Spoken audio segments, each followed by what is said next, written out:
صباحكم سعادة وسكر زيادة. بحاول من وقت للتاني أعمل لكم وصفات تكون اقتصادية بس مغذية وطعمها لذيذ ومفيدة لينا ولأولادنا.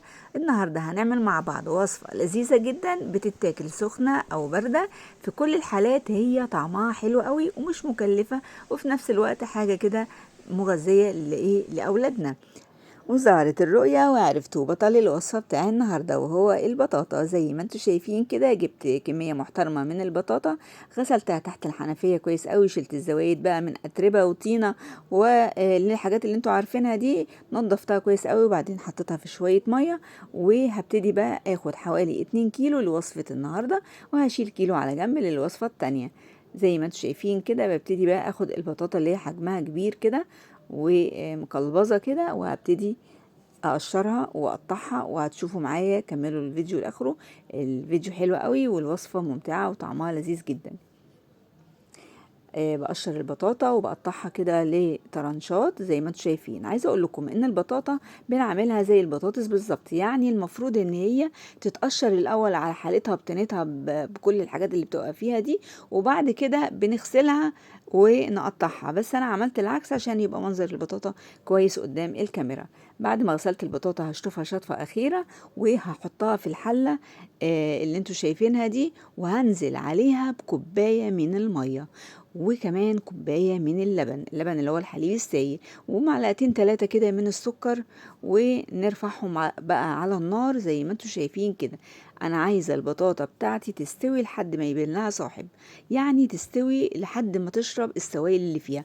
وعايزة اقولك ان انت ممكن تخليهم كوبايتين لبن، او زي انا ما عملت كده كوباية لبن على كوباية مية، او حتى كوبايتين مية مش هتقولك لا، هتبقى حلوة برضو وجميلة جدا. بس انا حبيت ان انا اعمل الميكس ده، بالنسبة لي اطعم واحلى.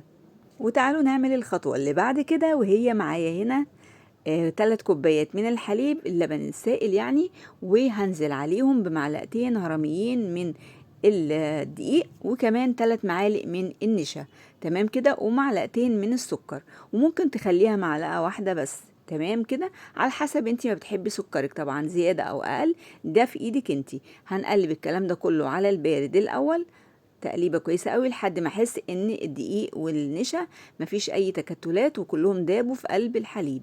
هبتدي بقى اولع البوتاجاز، اشغل الشعله كده، وهبتدي اقلب كويس قوي باستمرار، ايدي ما تتشالش من عليه. واول ما احس ان هو دخل في التكثيف يعني بدأ يتقل سنه، هبتدي اضيف معلقه كبيره هرميه كده من الزبده، وكمان رشه من الفانيليا، وما نكترش فانيليا علشان ما تخليش الكريمه بتاعتك ممرره. هبتدي اقلب الكلام ده كله مع بعضه. انا عايزه هنا الكريمه بتاعتي ما تكونش تقيله قوي، يعني عايزاها تكون كريمه خفيفه. عشان كده انا مخليه 5 معالق بس من النشويات اللي هو الدقيق والنشا. تمام، المفروض ان انا احط 6 معالق تمام كده على ال3 كوبايات من الحليب. انا عايزاها تكون كريميه ومائله، انها ما تكونش تقيله. طبعا بعد ما استوت كويس قوي طفيت عليها وغطيتها ببلاستيك راب من فوق الوش عشان ما تعملش طبقة قشرة. وعندي هنا البطاطا بسم الله ما شاء الله طفيت عليها واستوت وشربت السوائل كلها. هضيف لها معلقة كبيرة من الزبدة، ودي اختياري، بس بصوا يعني انصحكم حطوها، مفيش زبدة حطوا سمنة، لان هتخلي البطاطا بتاعتك رايحة في حتة تانية، هتخليها كريمية اكتر وطعمها حلو. لو مفيش زبدة ولا سمنة حطي معلقتين من القشطة البلدي. تمام كده. عندي بقى هنا الصينية البايركس بتاعتي، هبتدي احط لها مسحة من الزبدة تكون محترمة كده، ورشة من يا اما دقيق ذرة يا اما دقيق اللي هو دقيق البسبوسة السمولينا.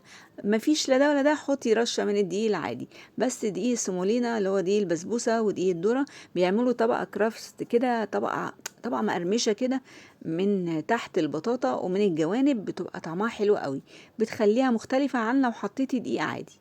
طبعا نزلت بالبطاطا وبظهر المعلقة فرشتها كده في قلب البايركس لحد ما بقت متساوية، والكريمة بتاعتي كانت بقت هادية يعني دافية شوية. حطيتها من فوق الوش، وكان عندي معلقة من القشطة على معلقتين من السمنة البلدي على معلقة من اللبن السخن. قلبتهم كويس قوي مع بعض، وبعد كده حطيتهم على الكريمه بتاعتي من فوق الوش وفرشتهم كده عشان تديني الطبقه القمر اللي انتوا شايفينها. طبعا انا دخلتها الفرن على درجه حراره 180، قعدت حوالي تلت ساعه وطلعت بالجمال اللي انتوا شايفينه ده. حقيقي يا جماعة هتاكلوا صوابعكم وراها، هتقعدوا تلحسوا في صوابعكم كده من جمال طعمها. عايزة اقول لكم كانت خطيرة، خلصت في وقتها، ما قعدتش. وكلناها وهي سخنة، لان هي وهي سخنة بتفرق كتير كتير كتير.